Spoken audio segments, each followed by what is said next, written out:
अब हम एक पॉलीगॉन का स्पेशल केस डिस्कस करेंगे जिसे क्वाड्रिलैटरल कहते हैं। देखिए, क्वाड्रिलैटरल दो अल्फाज का मजमुआ है, क्वाड्री एंड लैटरल। क्वाड्री का मतलब होता है फोर और लैटरल का मतलब होता है साइड्स, यानी कि ऐसी ज्योमेट्रिकल डायग्राम जिसकी फोर साइड्स हों। अगर फोर साइड्स होंगे इसका मतलब ये है कि फोर लाइन सेगमेंट्स को ज्वाइन करके वो डायग्राम को कायम किया गया है। अब अगर फोर लाइन सेगमेंट्स हैं इसका मतलब ये हुआ कि उनको ज्वाइन करके क्लोज फिगर कायम की गई, जैसा कि हमने डिस्कस किया था कि पॉलीगॉन जो होती है वो क्लोज फिगर होती है। तो जाहिर सी बात है क्वाड्रिलैटरल एक पॉलीगॉन है तो अल्टीमेटली ये क्लोज फिगर होगी। अगर ये क्लोज फिगर है इसके चार एंगल्स होंगे, इंटीरियर एंगल्स, चार कोने होंगे, चार वर्टिसेस होंगे। चार का जो वर्ड फोर है वो क्वाड्रिलैटरल के लिए बहुत इंपॉर्टेंट है। क्वाड्रिलैटरल अगर हम लफ्ज यूज करेंगे उसके लिए फोर है, तो ये दोनों आपस में कनेक्टेड है। आइए इसको ज्योमेट्रिकली डिस्कस करते हैं स्टेप बाय स्टेप। क्वाड्रिलैटरल, देखिए क्वाड्रिलैटरल जो वर्ड है, क्वाड्री को जरा कंसिडर करें, क्वाड्री को अलग करते हैं और फिर लैटरल, क्वाड्रिलैटरल। क्वाड्री जो है जैसे मैंने बताया फोर और लैटरल जो है साइड्स। इसका मतलब ही हुआ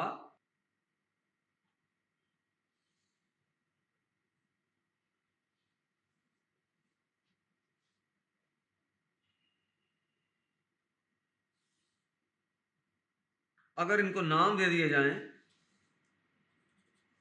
हमने क्वाड्रिलैटरल को कायम किया, चार लाइन सेगमेंट्स हैं A B C C D और डी ए।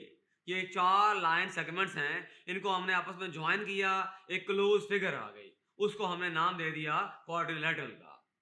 अब क्वाड्रिलैटरल में हमने चार चीजों को हमेशा माइंड में रखना है। एक तो ये है कि इसकी फोर साइड्स होंगी, दूसरी बात यह है कि इसके अंदर फोर एंगल्स होंगे, तीसरी बात यह है कि इसके फोर वर्टिसेस होंगे, चौथी बात यह है कि इसके दो डायगोनल्स होंगे। अब बाकी सारी चीजें फोर हैं लेकिन डायगोनल्स जो हैं वो दो ही होंगे इसके अंदर। डायगोनल्स कहां पे लाई करेंगे? अपोजिट कॉर्नर्स को ज्वाइन करेंगे तो हमें ये मिल सकते हैं डायगोनल्स।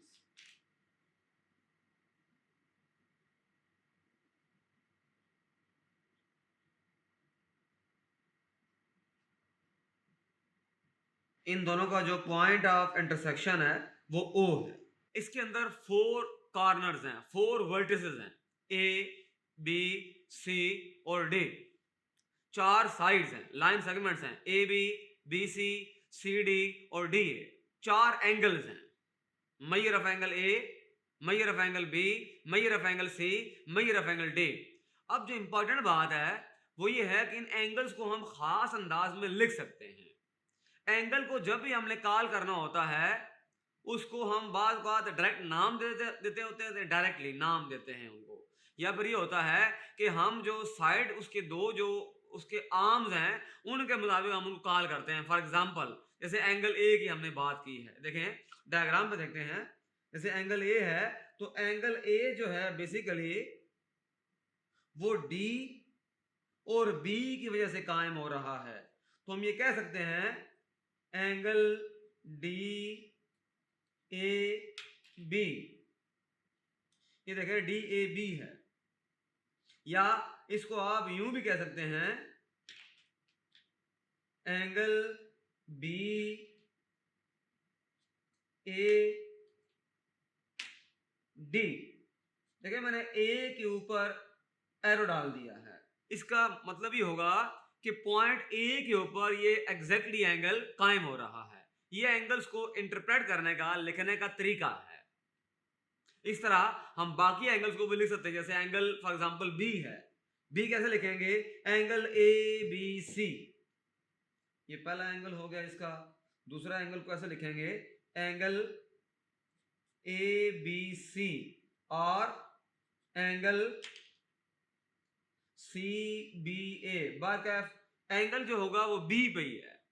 और जो तीसरा एंगल है हमारे पास उसको लिखेंगे एंगल बी सी डी, सी के ऊपर एरो का निशान डाल देंगे, और डी सी बी। चौथा एंगल कैसे लिखेंगे, एंगल सी डी ए और एंगल ए डी सी। ये अंदाज है जो हम ज्योमेट्री के अंदर बहुत ज्यादा अप्लाई करेंगे, स्पेशली जब हायर मैथमेटिक्स या एडवांस मैथमेटिक्स को स्टडी करते हैं, जैसे इंजीनियरिंग मैथमेटिक्स है या बाकी जो मैथमेटिक्स के अंदर और बहुत सारी फील्ड्स हैं, फॉर एग्जांपल कंप्यूटेशनल मैथमेटिक्स है, तो उसके अंदर हम इसको, इस नोटेशन को यूज करते हैं।